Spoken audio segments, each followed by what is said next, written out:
হরে কৃষ্ণ। গীতা পাঠ করলে গীতার মাহাত্ম্য পাঠ করতে হয়, এটা আপনারা অনেকেই জানেন। আর পাঠ না করলে পাঠের এই পরিশ্রমটাই বৃথা যায়। তাই গীতার মাহাত্ম্য অবশ্যই পাঠ করবেন। তাই গীতার মাহাত্ম্য পাঠ করছি। পারাব্যের ভোগী যদি গীতাভ্যাসে রত, মুক্ত সেই সুখী সেই সংসারে নিয়ত। এই জন্মের কৃতকর্ম পশ্যে না তাহায়, তার মতো সুখী মুক্ত নাহিকো ধরায়।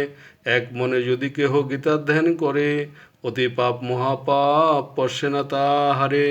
পদ্মপত্রে জল যথা পশ্য নাহি করে, যদিও সে থাকো দেখো তাহারও ভিতরে। তেমনি পারাব্য কর্ম গীতাভ্যাসী জনে, পশ্যে না কখনো বর্ষ রেখো ইহা মনে। গীতার পুস্তক পাঠ সদা যেতা হয়, প্রয়াগাদি সর্বতীর্থ মিলিত তথায়। যোগী ঋষি সর্বদেব পণ্যাগাদি আর গোপাল গোপিকা সহ তাহার মাজার।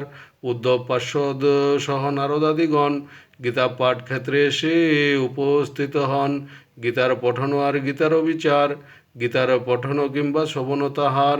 যেই স্থানে এসব কার্য অনুষ্ঠিত হয়, নিশ্চয়ই জানিও প্রীতি আমি গো তথায়।